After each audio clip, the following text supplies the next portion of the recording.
నమస్తే జిల్లావాణి న్యూస్ కి స్వాగతం. బులెటిన్లో ముందుగా ముఖ్య అంశాలు. బోడికొండపై అశోక్ గజపతిరాజు వీరంగం సృష్టించడం సరైన విధానం కాదన్న మంత్రి వెల్లంపల్లి. ప్రోటోకాల్ ప్రకారమే శిలాఫలకంపై పేర్లు రాయించామని వివరించిన శ్రీనివాస్.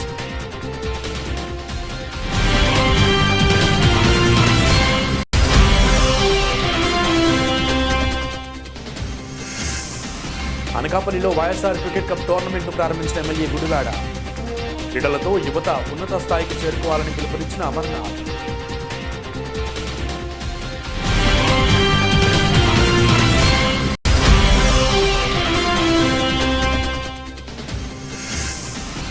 కాకినాడ పట్టణంలో పర్యటించిన సిటీ ఎమ్మెల్యే ద్వారంపూడి. పలు అభివృద్ధి పనులకు శంకుస్థాపన చేసిన చంద్రశేఖర్ రెడ్డి.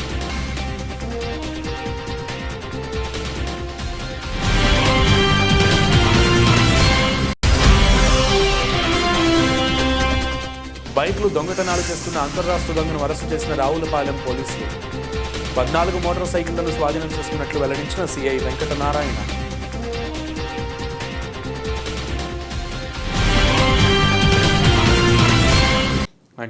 విజయనగరం జిల్లా నెల్లిమర్ల మండలం రామతీర్థం బోడికొండపై కేంద్ర మాజీ మంత్రి టీడీపీ సీనియర్ నేత అశోక్ గజపతిరాజు వీరంగం సృష్టించారని మంత్రి వెల్లంపల్లి ఆరోపించారు. ప్రోటోకాల్ ప్రకారమే శిలాఫలకంపై పేర్లు రాయించామని చెప్పారు. ఆలయ ధర్మకర్తకు ఇవ్వాల్సిన అన్ని మర్యాదలు ఇచ్చామని వివరించారు. బోడికొండపై కోదండరాముడి ఆలయ శంకుస్థాపన కార్యక్రమంలో ఉద్రిక్తత నెలకొన్న నేపథ్యంలో వెల్లంపల్లి ఆ మేరకు స్పందించారు. రాముడి విగ్రహం ధ్వంసం ఘటనపై దర్యాప్తు కొనసాగుతోందని చెప్పారు. ఎట్టి పరిస్థితుల్లో వచ్చే శ్రీరామనవమికి ఆలయ నిర్మాణం పూర్తవుతుందన్నారు. రామతీర్థం ఆలయాల అభివృద్ధికి 4 కోట్ల రూపాయలు వెచ్చిస్తున్నామని తెలిపారు. రాష్ట్ర వ్యాప్తంగా ఆలయాలు అభివృద్ధి చేస్తున్నామని వెల్లంపల్లి వివరించారు. అంతా కూడా కావాల్సిన స్టోన్తో టెంపుల్ కడుతున్నాం కాబట్టి స్టోన్కు సంబంధించిన మెటీరియల్ అంతా కూడా కటింగ్స్ చేసి దాన్ని ట్రాక్ ద్వారా ఏదైనా కొండ ప్రాంతం వెళ్ళాలి కాబట్టి ట్రాక్ ద్వారా దాన్ని మెటీరియల్ని పైకి తీసుకెళ్లే విధంగా కూడా అన్ని చర్యలు తీసుకొని ఈరోజు మంచి రోజు కాబట్టి కార్యక్రమానికి శంకుస్థాపన చేసి శ్రీరామనవమికి ఓపెన్ చేయాలని సంకల్పంతో ముందుకెళ్ళడం జరుగుతుంది. అదేవిధంగా గతంలో కూడా చూసాం ఈ యొక్క రామతీర్థాన్ని ఏ విధంగా అభివృద్ధి జరిగిందో. దాని మీద ఈరోజు రాష్ట్ర వ్యాప్తంగా కూడా అన్ని దేవాలయాలని అభివృద్ధి చేసే మార్గంలోనే ముందుకెళ్ళడం జరుగుతుంది. ముఖ్యంగా మా విజయవాడ కనకదుర్గమ్మ ఆలయానికి కూడా 70 కోట్లు ప్రభుత్వ నిధులతో అభివృద్ధి చేయడం కానివ్వండి. గతంలో తెలుగుదేశం ప్రభుత్వం, భారతీయ జనతా పార్టీ, జనసేన కలిసి ఉన్న కూటమి ప్రభుత్వం ఉన్నప్పుడు సుమారుగా దాదాపు విజయవాడ నగరంలోనే అనేక దేవాలయాలను కూల్చేయడం జరిగింది. వాటన్నింటినీ కూడా గౌరవ ముఖ్యమంత్రి గారి చేతుల మీదుగా దాన్ని శంకుస్థాపన చేసి అవి కూడా ప్రారంభోత్సవానికి సిద్ధంగా ఉండడం జరిగింది. ముఖ్యంగా ఈ రామతీర్థానికి అయితే మాత్రం ఇంతగా గౌరవ మంత్రి గారు కూడా చెప్తున్నారు. ఇంకా కింద దేవాలయానికి అర్చకులతో కూడా మాట్లాడాము.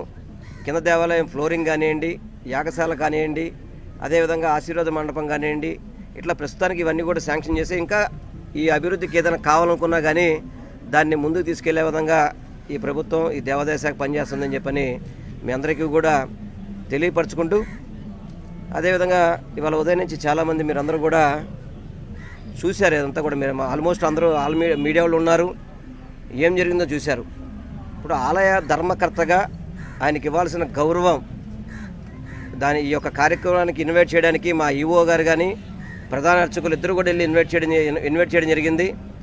మీరు కూడా శిలాఫలకం మొత్తం చూశారు. టోటల్గా ప్రోటోకాల్ ప్రకారం, సిస్టమ్ ప్రకారం దాన్ని పూర్తిగా కూడా శిలాఫలకాన్ని చేస్తే మరి అంత పెద్ద వయసున్న అశోక్ గజపతిరాజు గారికి ఈ గుడి నిర్మాణం చేపట్టడం ఇష్టం లేదో అని చెప్పని ఒక భావన నాకు కనబడుతుంది. ఎందుకంటే 10 గంటల 8 నిమిషాలకు ముహూర్తం పెట్టారు. వారు 1 గంట ముందే కొండ మీదకి వెళ్ళడం. విశాఖ జిల్లా అనకాపల్లి వైఎస్ఆర్ క్రికెట్ కప్ ప్రారంభించిన ఎమ్మెల్యే అమర్ క్రీడల్లో యువత పాల్గొని దేశ ఖ్యాతిని పెంచాలని శాసనసభ్యులు అమర్నాథ్ తెలిపారు. స్థానిక హైస్కూల్ గ్రౌండ్లో వైఎస్ఆర్ క్రికెట్ కప్ పోటీలు బుధవారం నిర్వహించారు. జీబీఎంసీ కార్పొరేటర్ పరిధిలో జగన్మోహన్ రెడ్డి జన్మదిన సందర్భంగా ప్రారంభించిన క్రికెట్ పోటీలు విశాఖలో మంగళవారం ప్రారంభమయ్యాయని అన్నారు. ఈరోజు ఇక్కడ ప్రారంభించామని చెప్పారు. 490 పాల్గొన్న ఈ పోటీల్లో సూపర్ ఓవర్ ద్వారా అనకాపల్లి టీం గెలవడం, ₹1,00,000 ప్రైజ్ మనీ పొందడం ఆనందకరమైన విషయమన్నారు. ఈ కార్యక్రమంలో వైసీపీ నాయకులు Gorli Suribabu, corporator Jajula Prasanna Lakshmi, Ramesh, ZPTC vice chairman Bisetti Varaha Satyavathi, Malla Bulli బాబు, కొలతల భాస్కర్, పలక రవి, కొత్తూరు సర్పంచ్ సర్పవరం ప్రసన్న లక్ష్మి, వరహాలు, బీసెట్టి జగన్, కేఎం నాయుడు, పలక సత్యనారాయణ, గైపూరి రాజు, గోవింద, ఉగ్గిని అప్పారావు, కార్యకర్తలు, అభిమానులు పాల్గొన్నారు.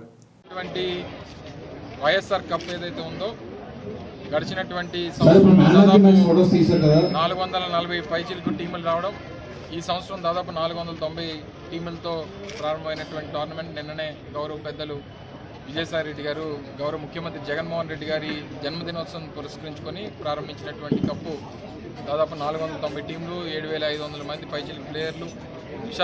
గ్రేటర్ విశాఖ మున్సిపల్ కార్పొరేషన్ పరిధిలో ఉన్నటువంటి అన్ని నియోజకవర్గాల్లో కూడా ఈ పోటీలు నిర్వహించేటువంటి కార్యక్రమాలు చేస్తూ ఉన్నారు. ఈరోజు అనకాపల్లిలో నిన్న ప్రారంభోత్సవం అవ్వడం, ఈ రోజు నుంచి మ్యాచెస్ అన్నీ కూడా ప్రారంభం అవ్వడం కూడా జరిగింది. రేపు జనవరి 9వ తారీఖు వరకు ఈ పోటీలన్నీ జరుగుతాయి. ఫైనల్ మ్యాచ్ జనవరి 9వ తారీఖున మళ్ళీ విశాఖపట్నం పోర్ట్ స్టేడియంలో దాన్ని నిర్వహించాలని చెప్పి పెద్దలు నిర్ణయించడం జరిగింది. పెద్ద ప్రైజ్ మనీతో దాదాపు 10 లక్షల రూపాయలు ప్రైజ్ మనీ. అన్ని మ్యాచెస్ కూడా ఎవరైతే ఆడినటువంటి ప్రతి క్రీడాకారుడు కూడా మెడల్స్ ఇవ్వాలని, అలాగే ప్రతి మ్యాచ్కి మ్యాన్ ఆఫ్ ది మ్యాచ్ ఇవ్వాలని, మ్యాన్ ఆఫ్ ది సిరీస్, అలాగే గెలిచినటువంటి టీంకి దాదాపు 10 లక్షల రూపాయలు. నిన్ననే సూపర్ ఓవర్తో కొత్త ఒరవడిని సృష్టించి దాదాపు ₹1,00,000 క్యాష్ ప్రైజ్తో నిన్న సూపర్ ఓవర్ కూడా నిర్వహించడం, అందులో అనకాపల్లి టీము విజయకేతనం ఎగరవేయడం, వారు కూడా అభినందనలు తెలియజేసుకుంటూ రానటువంటి అన్ని మ్యాచెస్లో కూడా అందరి క్రీడాకారులకి నా శుభాకాంక్షలు తెలియజేస్తూ అభినందనలు తెలియజేస్తూ మంచి టీమ్స్ ఇప్పుడు కూడా గెలుస్తాయి. డెఫినెట్గా గెలిచినా ఓడినా గెలిపోవటంలో అనేటువంటి సహజం. అందరిలో క్రీడా స్ఫూర్తిని నింపాలని, ఒక డిసిప్లిన్ నింపాలనేటువంటి ఉద్దేశంతో పెద్దలు విజయసాయి రెడ్డి గారు ఈ కార్యక్రమాన్ని తీసుకోవడం జరిగింది. గౌరవ ముఖ్యమంత్రి గారు పాదయాత్ర ముగించినటువంటి రోజు జనవరి 9వ తారీఖున ఫైనల్స్ పెట్టడం జరిగింది. తప్పకుండా ఎవరైతే ఆడుతున్నటువంటి ప్రతి క్రీడాకారుడికి నా అభినందనలు తెలియజేసుకుంటూ మంచి టీం గెలవాలని చెప్పి కోరుకుంటూ సెలవు తీసుకుంటాం. కాకినాడ పట్టణాన్ని మరింత అభివృద్ధి చేసే విధంగా అనేక అభివృద్ధి కార్యక్రమాలు చేపట్టడం జరుగుతుందని కాకినాడ పట్టణ శాసనసభ్యులు ద్వారంపూడి చంద్రశేఖర్ రెడ్డి తెలిపారు. కాకినాడ పట్టణంలో 43వ డివిజన్ అచ్యుతరాంపురం రైల్వే గేట్ నుంచి ప్రతాప్ నగర్ వినాయకుడి గుడి వరకు 90 లక్షల రూపాయల వ్యయంతో రోడ్డు విస్తరణ పనులకు, అదేవిధంగా 43వ డివిజన్ ట్రెజరీ కాలనీలో 50 లక్షల వ్యయంతో నిర్మించనున్న సీసీ రోడ్డు పనులకు శాసనసభ్యులు ద్వారంపూడి చంద్రశేఖర్ రెడ్డి, కాకినాడ నగరపాలక సంస్థ mayor Sunkara Sivaprasanna, deputy mayor M Uday Kumar, commissioner Swapnil Dinakar Pundkar, smart city కూడా చైర్మన్లు అల్లి రాజాబాబు, చంద్రకళ దీప్తిలతో కలిసి శంకుస్థాపన చేశారు. ఈ కార్యక్రమంలో 43వ division corporator Pavan Kumar, executive engineer P Satyakumari తదితరులు పాల్గొన్నారు. ఇక్కడ శంకుస్థాపన చేయడం చాలా చాలా సంతోషం. ఈ వార్డ్ ముందు నుంచినే చాలా ప్రోగ్రెసివ్గానే ఉంటుంది. నేను చాలాసార్లు ఇక్కడ వార్డ్కి రావడం జరిగింది.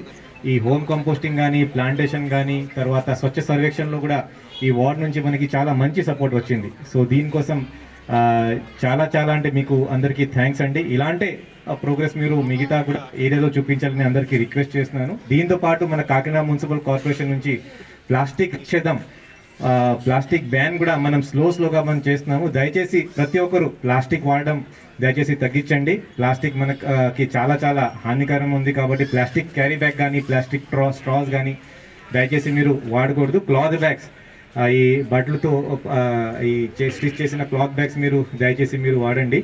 మరి ఒకసారి మీ కార్పొరేటర్ గారు, మీరు అందరూ చాలా బాగా పనిచేస్తున్నారు. ఆనరబుల్ ఎమ్మెల్యే గారు ఆదాయంలో, అలాగే ఆనరబుల్ మేయర్ మేడం ఆదాయంలో, అలాగే మీరు ముందుగా చేయాలని అందరికీ రిక్వెస్ట్ చేస్తున్నాను. Thank you. పవన్ గారికి అందరికీ కూడా పేరు పేరున నా హృదయపూర్వక నమస్కారాలు తెలియజేసుకుంటాను. అదేవిధంగా ఇక్కడికి విచ్చేసిన అందరికీ కూడా నా హృదయపూర్వక నమస్కారాలు తెలియజేసుకుంటాను. ఈరోజు మన ముఖ్యమంత్రి వైఎస్ జగన్మోహన్ రెడ్డి గారి 49వ జన్మదిన వేడుకల్లో భాగంగా ఈరోజు ఎన్నో చోట్ల మనం కార్యక్రమాలు చేపట్టడం జరిగింది. మన పార్టీ ఆఫీస్లో కూడా మార్నింగ్ కేక్ కటింగ్ చేసుకున్నాం. అదేవిధంగా మొక్కలు కూడా నాటడం జరిగింది. అదేవిధంగా రోటరీ వృద్ధాశ్రమంలో కూడా మనం ఫ్రూట్స్ కూడా పంచిపెట్టడం జరిగింది, కేక్ కటింగ్ చేయడం జరిగింది. మన బల్సు సాంబూర్తి ఆశ్రమంలో కూడా అదేవిధంగా అన్నదానం చేయడం జరిగింది. ఇలా మన ఎమ్మెల్యే గారు కూడా మన జగన్మోహన్ రెడ్డి గారు బాగుండాలి అన్న ఉద్దేశంతో శక్తి యాగం కూడా చేస్తున్నారు. అంటే మన జగన్మోహన్ రెడ్డి గారు అదేవిధంగా రాష్ట్ర ప్రజలందరూ కూడా సుభిక్షంగా ఉండాలి అన్న ఉద్దేశంతో మన ఎమ్మెల్యే గారు ఈ హోమం చేయిస్తున్నారు. అందరూ బాగుండాలి, అందులో మనం ఉండాలి అన్న ఉద్దేశంతో. అదేవిధంగా ఈరోజు మన 43వ వార్డులో 2 కోట్ల రూపాయలు విలువగల వర్క్ని ఈరోజు శంకుస్థాపన చేసుకోవడం జరిగింది. ఇక్కడ ఏదైతే రోడ్డు కోసం శంకుస్థాపన చేసుకున్నామో అది కొన్ని 2 years నుంచి కూడా అది పెండింగ్లో ఉంది. ఎందుకంటే అది చాలా కంజెస్టెడ్ ఏరియా, పెరుగుతున్న పాపులేషన్ కానివ్వండి, ట్రాఫిక్ దృష్ట్యా కూడా అక్కడ చాలా ఇబ్బందులు ఎదుర్కొంటున్న సంఘటనలు ఉన్నాయి. అటువంటి సమయంలో కూడా మన ఎమ్మెల్యే గారు తప్పకుండా రోడ్ని పెట్టాలి అని చెప్పి కౌన్సిల్కి తీసుకురమ్మడం, అది మేము తీర్మానం చేయడం అంతా కూడా జరిగింది. మా ఎమ్మెల్యే గారి సారథ్యంలో మేమందరం కూడా ఒక టీంలా సమిష్టిగా కృషి చేస్తూ కాకినాడను అభివృద్ధి పదంలో నడిపిస్తానని తెలియజేసుకుంటూ సెలవు తీసుకుంటాం. జగన్ గారి పుట్టినరోజు సందర్భంగా ఉదయం శతచండీ యాగం ప్రారంభించడం జరిగింది. జగన్ గారు యొక్క పరిపాలన బాగుండాలని, రాష్ట్రంలో ఉన్నటువంటి ఆర్థిక కష్టాలు కానీ కరోనా కష్టాలు కానీ తీరాలని చెప్పేసి శతచండీ యాగం జగన్ గారి పేరు మీద, భారతం పేరు మీద ఈరోజు ప్రారంభించడం జరిగింది. తప్పకుండా దేవుడు మంచి ఫలితాలు ఇస్తారని ఆశిస్తున్నాం. అదేవిధంగా కాకినాడ మేయర్ గారు, కమిషనర్ గారు, అదేవిధంగా కూడా చైర్మన్ గారు, స్మార్ట్ సిటీ చైర్మన్ అందరం కలిసి ఈరోజు జగన్మోహన్ రెడ్డి పుట్టినరోజు సందర్భంగా 43వ డివిజన్లో మొక్కలు నాటి కార్యక్రమాన్ని కూడా చేయడం జరిగింది. అదేవిధంగా ఈరోజు అభివృద్ధి కార్యక్రమాలని 1-2 కోట్ల రూపాయల అభివృద్ధి కార్యక్రమాలు కూడా శంకుస్థాపన చేసుకున్నాం. తప్పకుండా జగన్మోహన్ రెడ్డి పుట్టినరోజు సందర్భంగా ఆంధ్ర రాష్ట్రంలో ఉన్న ప్రజలందరూ కూడా చాలా బాగా జరుపుకోవడం జరిగింది. తప్పకుండా మా అందరూ ఆయుష్ జగన్మోహన్ రెడ్డి తీసుకుని 10 కాలాల పాటు చల్లగా బతికి ఆంధ్ర రాష్ట్ర ప్రజల్ని పరిపాలించాలి, మంచిగా పరిపాలించాలి మనస్ఫూర్తిగా దేవుని ప్రార్థిస్తాం. తూర్పుగోదావరి జిల్లా రావులపాలెం పోలీసులు బైక్ దొంగతనాలు చేస్తున్న వ్యక్తిని అరెస్టు చేసి కేసు నమోదు చేశారు. రావులపాలెం పోలీస్ స్టేషన్లో ఏర్పాటు చేసిన విలేకరుల సమావేశంలో సీఐ వెంకటనారాయణ మాట్లాడుతూ రాజోలు మండలం శివకోడు గ్రామానికి చెందిన పట్టపు గంగరాజు తూర్పు పశ్చిమ గోదావరి జిల్లాలతో పాటు తెలంగాణ రాష్ట్రం ఖమ్మం జిల్లాలో 14 మోటార్ సైకిళ్లను దొంగతనం చేశాడని అన్నారు. అతనిని అదుపులోకి తీసుకుని వాహనాలను రికవరీ చేశామని, వీటి విలువ 5.80 లక్షల రూపాయలు ఉంటుందని అన్నారు. గంగరాజుపై కేసు నమోదు చేసి కొత్తపేట కోర్టు రిమాండ్ నిమిత్తం హాజరుపరిచినట్లు సీఐ తెలిపారు. రోజు ఉదయం 6 గంటల సమయంలో మా క్రైమ్ టీంకి అట్లాగే మా రావులపాలెం ఎస్ఐ గారికి రాబడిన సమాచారం మేరకు పట్టపు గంగరాజ్ అనే వ్యక్తిని అరెస్ట్ చేయడం జరిగింది. అతని వద్ద సుమారు 14 మోటార్ బైక్లు సీజ్ చేయడం జరిగింది. వాటి విలువ సుమారు 5,80,000 రూపాయలు.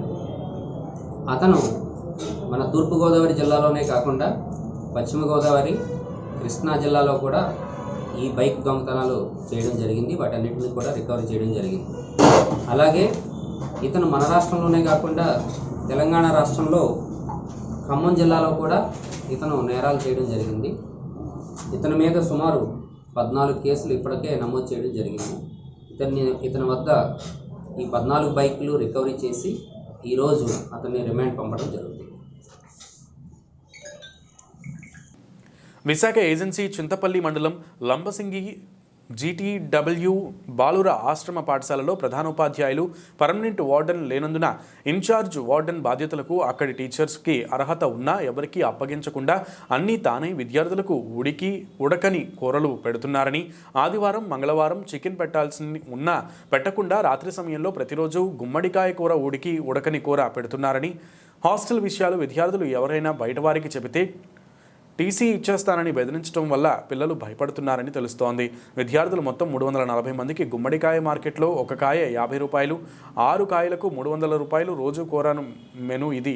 300 మంది విద్యార్థులకు 6 కాయలతో కూర తయారైపోతుంది. సారు కూరకి పోపు పెట్టేందుకు నూనె 1/2 లీటరు దాటదు. ఈ రకంగా ఒక పిల్లవాడికి రోజుకి 5 రూపాయలు కూడా కూరకు ఖర్చు కాకుండా ప్రభుత్వం ఇస్తున్న మెనూ ప్రకారం పెట్టకుండా తక్కువ రేటుకి దొరికే కూరగాయలతో భోజనం పెడుతున్నారు. విద్యార్థులకు మెరుగైన విద్యతో పాటు పౌష్టికాహారం అందించాలని పాలు, గుడ్లు, చికెన్, అరటి పండ్లు సరిగా పెట్టకుండా వేలకు వేలు బిల్లులు పెట్టి 3 నెలలు 6 నెలలకు లక్షల్లో ఆదాయం సంపాదిస్తున్నారు. ప్రధానోపాధ్యాయుల నెల జీతం కన్నా పిల్లల్లో వచ్చే లక్షల రూపాయల ఆదాయం రావడంతో వేరే టీచర్కి వార్డెన్ బాధ్యతలు ఇవ్వకుండా బాధ్యతారహితంగా వ్యవహరిస్తున్నారని లంబసింగ్ హెచ్ఎం గురించి విమర్శలు వెల్లువెత్తుతున్నాయి. నీ పేరు చెప్పు. నీ పేరు చెప్పు. కాంగి ఆనందరావు. ఏ స్కూల్ ఇది? GTW school. ఏం పేరు? GTW school, orphanage school. ఏం చదువుతున్నా? 10th క్లాస్ చదువు. చెప్పు మీ ప్రాబ్లమ్స్ అంటే. మా ప్రాబ్లం అంటే నిన్న సార్ ఇది చికెన్ కాదు సార్, నేను ఆదివారం సార్ నిన్న చికెన్ పెట్టలేదా? చికెన్ పెట్టలేదు సార్.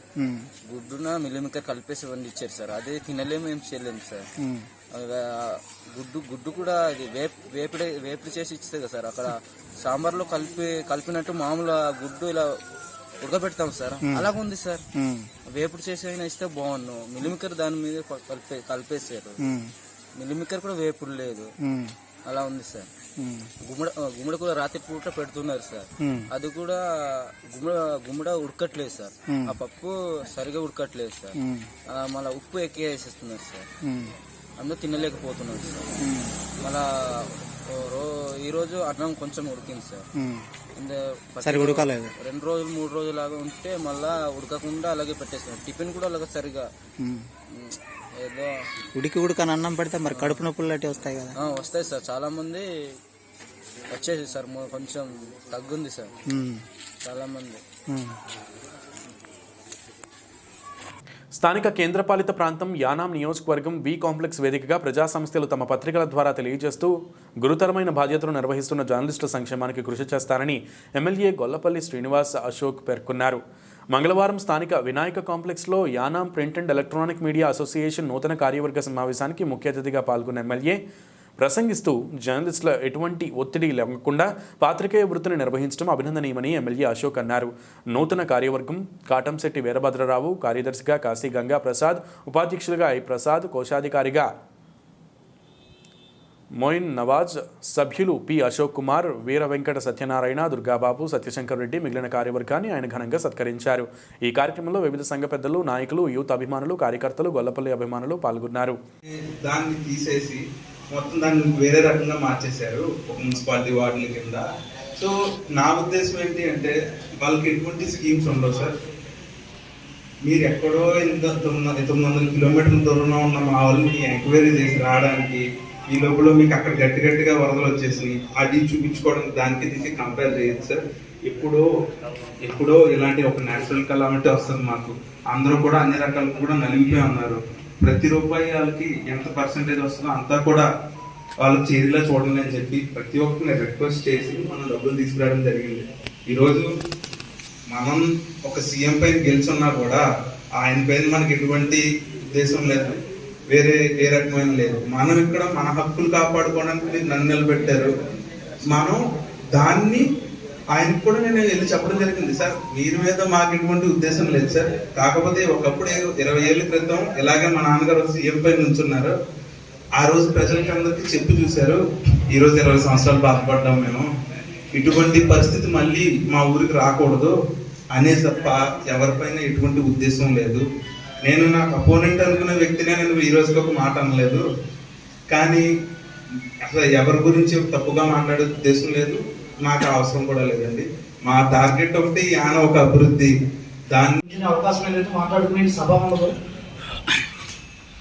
మాకు కొత్తగా మీరు కార్యవర్గం పెట్టుకోండి. నేను మీకు ఎప్పుడూ మీకు అండగా ఉంటాను, మీకు సపోర్ట్గా ఉంటాను. మీరు ముందుకు వెళ్ళండి, మీరు నాతో ఉన్నారు. ఎవరు ఏం రాసినా ఏమన్నా మన బలంతోనే మనం ముందుకెళ్దాం. మీరే నా బలమని ఆయన మద్దతుతో మన కొత్త సంఘాన్ని స్థాపించడం జరిగింది. ఈ సంఘం తరఫున ఆయన ప్రత్యేక కృతజ్ఞతలు తెలియజేసుకున్నాను. అలాగే ఈ సంఘానికి మా యొక్క ఈ యానం ఎలక్ట్రానిక్ అసోసియేషన్కి వెన్నుముక అయినటువంటి కాశీ గంగా ప్రసాద్ గారికి ముఖ్యంగా నా యొక్క నమస్కారాలు తెలియజేసుకున్నాను. ఆయన మా వార్తల్లో చేదుడు వాదుడుగా తప్పప్పుడు చదివిస్తూ మాకు సపోర్ట్గా ఉంటూ మమ్మల్ని ముందు తీసుకున్నారు. ఆయన మరొకసారి కృతజ్ఞతలు తెలియజేసుకున్నాను. అలాగే ఎప్పటికప్పుడు అశోక్ గారిని లైన్లో తీసుకుని మన శంకర్ ముందుకు తీసుకెళ్తాం. మన అందరినీ కూడా ముందుకు ఎలా చేయాలి, మనం ఆయన ఎలా పోవాలి, మనం ఎలా వార్తలు రాయాలని ఆయన కూడా మనకి ఫుల్గా సపోర్ట్గా ఉంటూ, అంటే ఇదే మన ఎమ్మెల్యే గారు ఎలక్షన్ ముందు గొడవ జరుగుతూ విలేకరు ఫోన్ చేశాం. గొడవ జరుగుతుంది, మత్స్య నాకు ఫోన్ చేశారు. ఆ రోజు పవన్ గొడవ జరుగుతుంది ఎలా విలేకరు ఫోన్ చేస్తే 6 గంటల ఫోన్. మిగతా వాళ్ళు మన సాక్షి ప్రసాద్ గారు కానీ మన శంకర్ కానీ గట్లకి ఏర్పడుతుంటే అవకాశం అందరూ కూడా లోపలికి వెళ్ళి ఆ గొడవకి మైండ్ ఆ ఫోటోలు వీడియోలు తీసుకుంటూ వచ్చారు. అంటే మన యొక్క నమ్మకమైన వ్యక్తులే వీళ్ళు.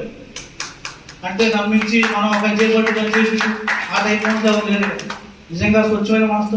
విజయనగరం జిల్లా బొబ్బిలి మున్సిపల్ పరిధిలో గొల్లపల్లి గ్రామంలో హస్తకళ వీణల కేంద్రంలో పనిచేస్తున్న కళాకారులకు కేంద్రం నిర్వాహకుడు సర్వసిద్ధి అచ్యుతనారాయణకు మధ్య జరిగిన గొడవ తీవ్రస్థాయికి చేరుకుంది.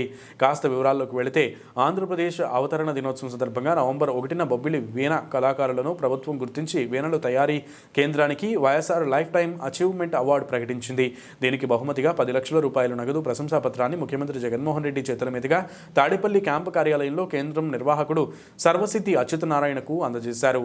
ఈ నగదు పంపిణీపై వివాదం ఎత్తింది. ప్రభుత్వం అందజేసిన 10 లక్షల రూపాయలు చెక్కును నిర్వాహకుడు అచ్యుతనారాయణ కేంద్రంలో పనిచేసిన 40 మంది కళాకారులకు తెలియపరచకుండా డబ్బులు డ్రా చేసుకుని తన సొంత ఖర్చులకు వినియోగించుకున్నారు. వీణల కేంద్రానికి సంబంధించిన బ్యాంకు ఖాతా నెంబరు ఉన్నప్పటికీ కావాలని తన సొంత బ్యాంకు ఖాతా నెంబరు ఇచ్చి అటు ప్రభుత్వాన్ని ఇటు కళాకారులను మోసగించారని జిల్లావాణి ప్రతినిధి ముందు వాపోయారు. 40 మంది కళాకారులు పడిన కష్టం ఆయన ఒకరి సొంతం అయ్యిందని ఆవేదన వ్యక్తం చేశారు. బొబ్బిలిలో గత 40 సంవత్సరాలుగా కలిసికట్టుగా పనిచేసి హస్తకళా కేంద్రాన్ని ఉన్నత స్థాయికి తీసుకువస్తే ప్రభుత్వం ఇచ్చిన ఫలాన్ని ఆయన ఒక్కడే ఆర్జించడం ఏమిటని ప్రశ్నించారు. ఇదే విషయంపై స్థానిక శాసనసభ్యుడు సంబంగి వద్ద ప్రస్తావించగా తమకు సంబంధం లేదని జిల్లా కలెక్టర్ వద్ద తేల్చుకోవాలని చెప్పడం విడ్డూరంగా ఉందని అన్నారు. ఇకనైనా రాష్ట్ర ప్రభుత్వం స్పందించి తమ కళాకారులకు న్యాయం చేసి అందరినీ మోసం చేసి డబ్బును డ్రా చేసిన పెద్ద మనిషిపై చట్టపరమైన చర్యలు చేపట్టి న్యాయం చేయవలసిందిగా కోరుతున్నారు. దీనిపై ముఖ్యమంత్రికి, జిల్లా కలెక్టర్కి, జిల్లా ఎస్పీకి ఫిర్యాదు చేస్తున్నామని అన్నారు. గ్రామంలో వేణాల కేంద్రం నుంచి మాట్లాడుతున్నాం. మాకు ఈ మధ్యన వైఎస్ జగన్మోహన్ రెడ్డి గారు వీణలను గుర్తించి వైఎస్ఆర్ జీవిత సాఫల్యం అనేటువంటి అవార్డు కేంద్రానికి ఇచ్చారు. మేము ఆ కేంద్రంలో అచ్యుతనారాయణ అనేటువంటి వ్యక్తిని పెద్ద మనిషిగా కొంచెం వయసు మీరినటువంటి కదా అడ్మినిస్ట్రేషన్ గట్టి ఆయనకు అప్పచెబుదాం అనేటువంటి ఉద్దేశం మీద నెలకి 3,000 రూపాయలు చొప్పున అందులో తీస్తూ వర్కర్ల మీద వచ్చినటువంటి రాబడి మీద వచ్చినటువంటి దాన్ని ఆయనకి నెల జీతం కింద ఇచ్చి లేపాక్షి ఎంపోరియం వాళ్ళు దాని మీద నిర్మించి మా దగ్గర డబ్బులు వచ్చిన దాంట్లో ఆయన జీతం ఇస్తూ ఉంచాం. మాతో సమానమైనటువంటి కళాకారుడు, మాతో సమానమైనటువంటి వ్యక్తి అయినా వయసు మీద ఉంచాం. కానీ ఈ రోజు జగన్మోహన్ రెడ్డి గారు ఇచ్చినటువంటి ఈ జీవిత సాఫల్యం అన్నటువంటి ఈ అవార్డుకి 10 లక్షల రూపాయలు కూడా ఎవరికి మాకు చెప్పకుండా చేయకుండా 15-20 రోజుల వరకు మభ్యపెట్టి వచ్చిన వెంటనే ఆయన సొంత అకౌంట్ లో వేసుకొని మాకు అన్యాయం చేసి కళాకారులకి అందరికి తలకు అవార్డు మా కళాకారులకే మా సంస్థకే చెందుతుందని వినయపూర్వకంగా ఈ పెద్దలకి విన్నవిస్తున్నాం. అదే రీతిగా ఇది ఏమిటనేటువంటిది మన మాకు ప్రస్తుతానికి ఉన్నటువంటి చైర్పర్సన్ గారికి కానీ ఎమ్మెల్యే గారి దృష్టికి తీసుకుని వెళ్ళాం. వాళ్ళు కూడా ఇక ఏంటంటే కలెక్టర్ గారి చేతుల మీదుగా అక్కడ వచ్చింది కాబట్టి కలెక్టర్ గారిని మీరు ఒకసారి కన్సల్ట్ చేయండి అన్నటువంటి ఉద్దేశం మీద ఆయన మాట అనేసి మళ్ళీ పంపించారు. 1వ తారీఖున నవంబర్ 1వ తారీఖున YSR life time achievement award మా వేణాల కేంద్రానికి గౌరవనీయులైన ముఖ్యమంత్రి గారు జగన్మోహన్ రెడ్డి గారి చేతుల మీదుగా మా ప్రెసిడెంట్ గారు అందుకున్నారు. కానీ అది ఆయన వ్యక్తిగతమని పట్టుకెళ్లి చెక్ 10 లక్షల రూపాయలు సొంత చెక్ అనుకుని మార్చి ఫిక్స్డ్ డిపాజిట్ చేసుకున్నారు. కానీ మేము 35 మంది 40 మంది సుమారుగా 40 మంది కళాకారులను కష్టపడిన వచ్చే కష్టాన్ని ఆయన ఇండివిజువల్ గా వ్యక్తిగతం అనుకుని తీసుకెళ్లి ఫిక్స్డ్ చేసుకోవడం అనేది మా అన్యాయంగా మమ్మల్ని అందరినీ మోసం చేసి అన్యాయంగా ఇచ్చేశారనేసి మేము చాలా బాధపడుతున్నాం. కానీ ఆ అవార్డు వీణాల కేంద్రానికే వచ్చింది. 20 సంవత్సరాలు బట్టి లెక్కలు అడుగుతుంటే ఇదిగో అదిగో ఇదిగో అదిగో ఇదిగో అదిగో అంటున్నారు తప్ప ఈ రోజుకి మేము పడిన 40 మంది పడిన కష్టానికి గుర్తించి మాకు ఏ లెక్కలు చెప్పలేదు, ఏమీ లేదు. ఈ అవార్డు ఆయన ఇండివిజువల్ వ్యక్తిగతం అనుకుని తీసుకెళ్లి ఫిక్స్డ్ చేసుకోవడం అనేది మమ్మల్ని అన్యాయం చేసి మా కడుపు కొట్టి మా బ్రతుకుల్ని ఇచ్చేశారు. మా వీణాల కేంద్రానికే వచ్చింది ఆ award. YSR life time achievement award 10 లక్షల రూపాయలు చెక్కు. మేమందరం కష్టపడితేనే అవార్డు వచ్చింది, అంతకు తప్ప ఆయన వ్యక్తిగతం కాదు. దేవాలయాల అభివృద్ధిలో ప్రజలు భాగస్వాములు అవ్వాలని పిఠాపురం నియోజకవర్గంలో ఉన్న అన్ని ప్రముఖ దేవాలయాలను అభివృద్ధి చేసేందుకు ప్రణాళిక సిద్ధం చేయడం జరుగుతుందని పిఠాపురం ఎమ్మెల్యే పెండం దొరబాబు తెలియజేశారు. పిఠాపురం పట్టణంలో వేంచేసి ఉన్న సకలేశ్వర స్వామి దేవస్థానం చైర్మన్గా రామిరెడ్డి శ్రీను నియమితులయ్యారని, ఈ సందర్భంగా సకలేశ్వర స్వామి పాలక మండలి ప్రమాణ స్వీకార మహోత్సవం అత్యంత వైభవంగా జరిగింది. ఈ కార్యక్రమానికి ఎమ్మెల్యే పెండం దొరబాబు ముఖ్య అతిథిగా హాజరయ్యారు. ముందుగా ఎమ్మెల్యే దొరబాబు సకలేశ్వర స్వామిని దర్శించుకుని పూజలు నిర్వహించారు. అనంతరం దేవాదాయ ధర్మాదాయ శాఖ అధికారులు పాలక మండలితో ప్రమాణ స్వీకారం చేయించారు. ఈ సందర్భంగా ఆలయ చైర్మన్ రామిరెడ్డి శ్రీనును ఎమ్మెల్యే దొరబాబు ఘనంగా సన్మానించారు. అదేవిధంగా పలువురు పట్టణ ప్రముఖులు, వైఎస్ఆర్ కాంగ్రెస్ పార్టీ నాయకులు రామిరెడ్డి శ్రీనును పాలకవర్గాన్ని ఘనంగా సన్మానించారు. ఈ సందర్భంగా ఎమ్మెల్యే దొరబాబు మీడియాతో మాట్లాడారు. ఈ కార్యక్రమంలో వాగ్దేవి పీఠాధిపతి ఇంద్రకంటి గోపాలకృష్ణ, మున్సిపల్ కోఆప్షన్ సభ్యులు గండేపల్లి బాబీ, సోరవరపు సురేష్, మార్నిడి రంగబాబు, బాలిపల్లి రాంబాబు, బొజ్జా దొరబాబు, వజ్రపు బాబీ, ముమ్మిడి శ్రీనివాస్, చెల్లూరిలో ఉవ్వారాజు, పల్లా సీను, వరదనీటి సుజాత, బొజ్జా పెద్దకాపు, తలిశెట్టి వెంకటేశ్వరరావు, దంగేటి ఆదినారాయణ, మఠం లోవరాజు, రౌతు లలిత తదితరులు పాల్గొన్నారు. పిఠాపురం పట్టణంలో బాలా త్రిపుర సమేత సకలేశ్వర స్వామి టెంపుల్లో ఈ రోజున కమిటీ ప్రమాణ స్వీకారోత్సవంలో భాగంగా మన రామిరెడ్డి శ్రీను గతంలో ఎప్పటి నుంచో ఈ పిఠాపురం పట్టణంలో అందరితోటి కూడా సత్సంబంధాలు కలిగి ఏదో చెయ్యాలనే తపనతో ఉండే యువకుడు. లాస్ట్ టైం కౌన్సిలర్గా మనం అనుకున్నాము, కానీ ఆ భగవంతుడు ఆ రోజున కౌన్సిలర్ సీట్ ఇవ్వకపోయినా దేవుడు సేవ చేసే అవకాశం ఈ రోజున రామిరెడ్డి శ్రీను వారి యొక్క సభ్యులు అందరికీ కూడా నిజంగా వారందరికీ కూడా అభినందనలు తెలియజేస్తాం. ఎవరికో కానీ ఇటువంటి అవకాశం రాదు. ఒక దేవుడికి సేవ చేసుకునే కార్యక్రమం ఏదైతే ఉందో నిజంగా రామిరెడ్డి శ్రీను ఆ సభ్యులందరికీ కూడా నా యొక్క ధన్యవాదాలు తెలియజేస్తామన్నా, వీరికి అభినందనలు కూడా తెలియజేస్తాం. ఏదైతే ఇంత పురాతనమైనటువంటి టెంపుల్ 1878లో కట్టినటువంటి టెంపుల్ అతి ప్రాచీనమైనటువంటి మంచి టెంపుల్గా గుర్తింపు పొంది సకలేశ్వర స్వామికి ఈ చుట్టుపక్కల గ్రామాల ప్రజలందరూ కూడా ఎప్పుడూ నిత్యం రావడం, దర్శనం చేసుకోవడం ప్రత్యేకత. ఇది అన్నీ ఈస్ట్కు ఉంటే ఇది వెస్ట్కి ఉండి ఈ ఆలయము అక్కడ విగ్రహం మీదే ఒక త్రిశూలంలాగా వేసి ఒక ఎక్కడో కానీ అరుదైన శివలింగం సకలేశ్వర స్వామి లింగము ఇది ఇక్కడ ఉన్నది. ఇందులో ఒక పూజ చేసి ఒక దీపం పెడితే 1,00,000 సార్లు పెట్టినట్టుగా ఇప్పుడే పంతులు గారు చెప్పడం జరిగింది. అతి ప్రాచీనమైనటువంటి టెంపుల్. అటువంటి టెంపుల్కి అందరూ కూడా సభ్యులుగా ఈయన చైర్మన్గా రావడం మా వైఎస్ఆర్సీని అందరూ కూడా మేము అభినందిస్తూ ఈ రోజున ఈ కార్యక్రమాన్ని చేసుకోవడం జరిగిందని చెప్పి తెలియజేస్తున్నాం. మరి ఇంకే అభివృద్ధికి ఈ టెంపుల్ని తీసుకెళ్ళాలి. ఇప్పుడే చాలామంది చెప్తా ఉన్నారు. ఆల్రెడీ దీనికి ఒక 13 ఎకరాలు భూమి ఉన్నది. అలాగే అభివృద్ధి కంటే కొన్ని డెవలప్ చేయవలసిన అవసరం ఉంది. దానికి నిమిత్తం కూడా 2 లక్షల రూపాయలు ఆల్రెడీ బ్యాంకులో ఉన్నాయి. దీనికి పెయింట్లు వేయించే కార్యక్రమం ఈ అభివృద్ధి కమిటీ ద్వారా ముందుకు తీసుకెళ్ళి మరింత ఏమైనా అవసరమైతే కూడా శాసనసభ్యుడిగా వీరికి అండగా ఉంటానని చెప్పి తెలియజేస్తాను. భారత రాజ్యాంగంలో స్వేచ్ఛ, సమానత్వం, సామాజిక న్యాయం అనే అంశాలపై జిల్లా భీమ్ ఆర్మీ ఆధ్వర్యంలో జనవరి 31వ తేదీన అవగాహన సదస్సును నిర్వహించనున్నట్లు భీమ్ ఆర్మీ వర్కింగ్ ప్రెసిడెంట్ మాతా సుబ్రహ్మణ్యం, దళిత బహుజన ఫ్రంట్ రాష్ట్ర ప్రధాన కార్యదర్శి టి చెంగల్రావులు తెలిపారు. కాకినాడలో స్థానిక R&B అతిథి గృహంలో ఏర్పాటు చేసిన మీడియా సమావేశంలో వారు మాట్లాడుతూ రాజ్యాంగాన్ని రక్షించుకునే బాధ్యత ప్రతి ఒక్కరిపై ఉందని, కులమతాలకు అతీతంగా రాజ్యాంగాన్ని కాపాడాలని పిలుపునిచ్చారు. అనంతరం భీమ్ ఆర్మీ రాష్ట్ర ప్రధాన కార్యదర్శి పిల్లి శివకుమార్ మాట్లాడుతూ రాజ్యాంగ రక్షణ సమరభేరి ఈ కార్యక్రమానికి కులాలకు, మతాలకు, పార్టీలకు అతీతంగా రాష్ట్రంలో, దేశంలో దళిత, గిరిజన, ముస్లిం మైనారిటీలపై జరుగుతున్న దాడులు, రాజ్యాంగ ఉల్లంఘన తదితర వాటికి వ్యతిరేకంగా ఉద్యమించేందుకు సన్నద్ధం కావాలని పిలుపునిచ్చారు. రాజ్యాంగం ద్వారా బాబాసాహెబ్ కల్పించిన హక్కులను కాపాడుకునేందుకు ప్రతి ఒక్కరూ సిద్ధం కావాలన్నారు. దేశంలో ప్రజలందరికీ పవిత్రమైన భారత రాజ్యాంగాన్ని కాపాడుకోవడం మన బాధ్యతని మర్చిపోకుండా రాజ్యాంగ విలువలను కాపాడుకోవడానికి రాజ్యాంగ రక్షణ సమరభేరి అవగాహన సదస్సుకు యువత అందరూ వచ్చి జయప్రదం చేయాలని కోరారు. అనంతరం సదస్సు కరపత్రాలను ఆవిష్కరించారు. ఈ కార్యక్రమంలో బహుజన ఆర్మీ జాతీయ అధ్యక్షులు ఏనుగుపల్లి కృష్ణ, ఆంధ్ర మాల మహానాడు అధ్యక్షుడు సిద్ధాంతుల కొండబాబు తదితరులు పాల్గొన్నారు. జనవరి 31 తారీఖున జరగబోయే రాజ్యాంగ రక్షణ సమరభేరి అనే మీటింగ్కి కులాలకు అతీతంగా, మతాలకు అతీతంగా, పార్టీలకు అతీతంగా దేశంలోనూ రాష్ట్రంలోనూ జరుగుతున్నటువంటి అన్యాయాలు, రాజ్యాంగాన్ని ఏ విధంగా అయితే ఉల్లంఘిస్తున్నారో ప్రతిదీ కూడా ప్రైవేటీకరణ చేసి రిజర్వేషన్ తీసేయడానికి ఏ రకంగా రాష్ట్ర ప్రభుత్వాలు, కేంద్ర ప్రభుత్వాలు చూస్తున్నారో దాన్ని తొంగలో తొక్కే విధంగా ప్రతి ఒక్కరు కూడా పార్టీలకు అతీతంగా, మతాలకు అతీతంగా ఎన్ని సంఘాలు ఉన్నా సరే ప్రతి ఒక్కరు కూడా రాజ్యాంగాన్ని ఎలా రక్షించుకోవాలో ఈ యొక్క మీటింగ్ వచ్చి ప్రతి ఒక్కరు కూడా ఆ మీటింగ్లో పలు సూచనలు, సలహాలు ఇచ్చి మీటింగ్ని విజయవంతం చేస్తారని చెప్పేసి ఈ ప్రెస్ మీట్ ద్వారా తెలియజేస్తున్నాం. నా పేరు పిల్లి శివకుమార్. నేను భీమ్ ఆర్మీ రాష్ట్ర ప్రధానంగా పనిచేస్తున్నాను. జై భీమ్. జై భీమ్. జై భీమ్.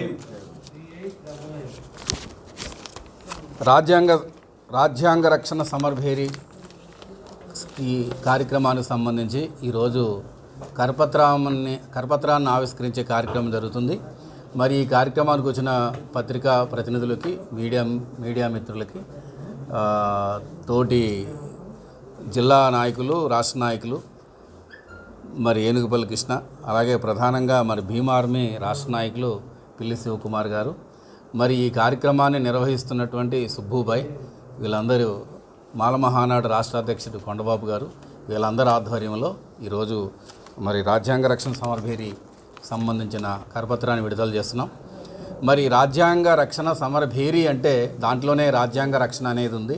రాజ్యాంగ హక్కులను కాపాడడం కోసం ఈరోజు దేశవ్యాప్తంగా, రాష్ట్ర వ్యాప్తంగా రాజ్యాంగ హక్కులు ఉల్లంఘన జరుగుతూ ఉంది. ఈ ఉల్లంఘనని మరి ప్రజల దృష్టిలో తీసుకెళ్ళి దీని మీద ఒక నిర్మాణాత్మకమైన ఉద్యమాన్ని చేపట్టాలనే సత్సంకల్పంతో మరి భీమ్ ఆర్మీ మరి రాష్ట్ర నాయకులు, మరి జిల్లా నాయకులైనటువంటి సుబ్బుబాయ్ ఆధ్వర్యంలో కాకినాడ సూర్యకళా మందిర్లో మరి జనవరి 31వ తారీఖున కార్యక్రమాన్ని నిర్వహించాలని తలపెట్టారు. ఈ కార్యక్రమానికి రాష్ట్ర వ్యాప్తంగా అతిరథ మహారథులు హాజరవుతా ఉన్నారు. అలాగే మరి దళిత మానవ హక్కుల మీద పనిచేస్తున్న ప్రొఫెసర్ కాసిం గారు, అలాగే భారత నాస్తిక సమాజం నుంచి భైరి నరేష్ గారు, అంబేద్కర్ స్పీకర్ సోషల్ యాక్టివిస్ట్ అయినటువంటి అరుణా గోగులమంద, అలాగే దళిత భవన ఫ్రంట్ రాష్ట్ర నాయకులు కొరి వినయ్ కుమార్ గారు, మరి అనేక రకాలైనటువంటి నాయకులు అనేక సంస్థల నుంచి దీంట్లో పార్టిసిపేట్ చేస్తున్నారు. కనుక ప్రజలందరూ జిల్లాలో ఉన్న దళిత ప్రజలందరూ కూడా దీన్ని సహకరించి వేలాదిగా తరలి రావాలని కోరుకుంటున్నాను. జై భీమ్.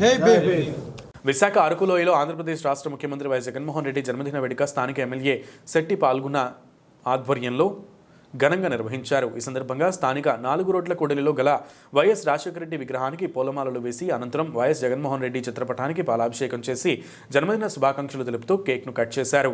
అనంతరం పేదలకు స్థానిక ఎమ్మెల్యే శెట్టి పాల్గొన్న చేతుల మీదుగా రగ్గులు పంపిణీ చేయడం జరిగింది. ఈ కార్యక్రమంలో భారీ సంఖ్యలో వైఎస్ఆర్ పార్టీ నాయకులు, కార్యకర్తలు పాల్గొన్నారు.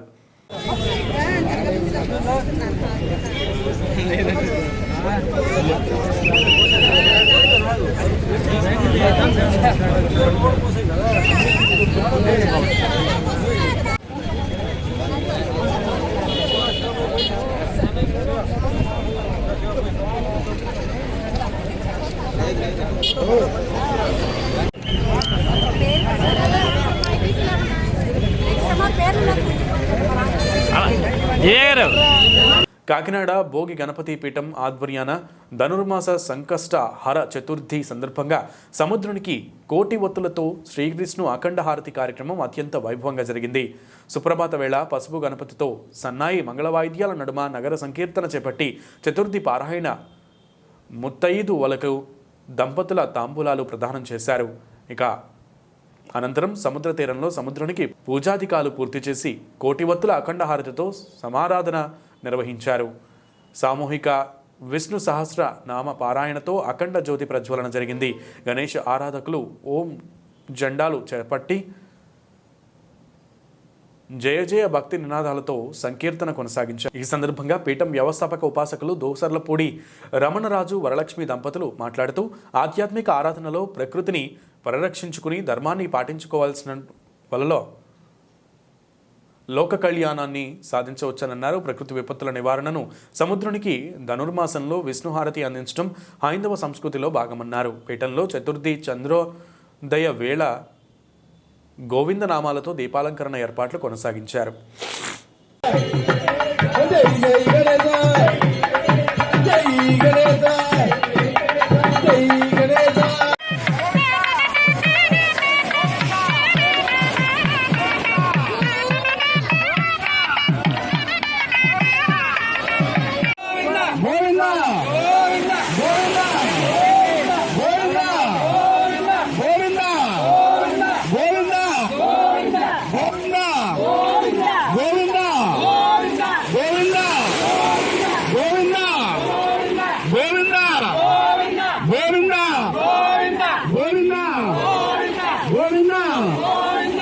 బులెటిన్ ముగించే ముందు ముఖ్యాంశాలు మరొకసారి.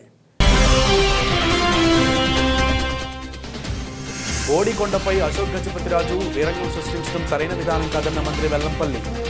ప్రోటోకాల్ ప్రకారమే శిలాఫలకంపై పేర్లు రాయించామని వివరించిన శ్రీనివాస్.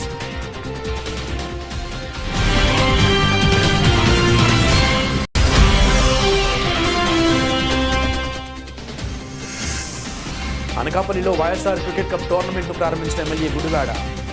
క్రీడలతో యువత ఉన్నత స్థాయికి చేరుకోవాలని పిలుపునిచ్చిన అమర్నాథ్.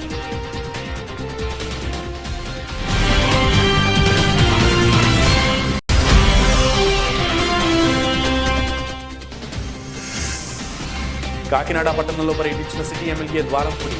పలు అభివృద్ధి పనులకు శంకుస్థాపన చేసిన చంద్రశేఖర్ రెడ్డి.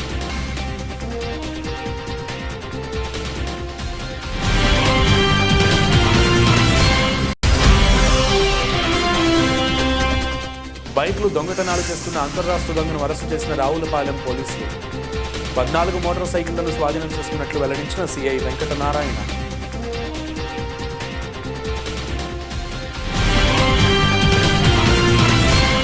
ఇవి బులెటిన్ విశేషాలు. నమస్తే.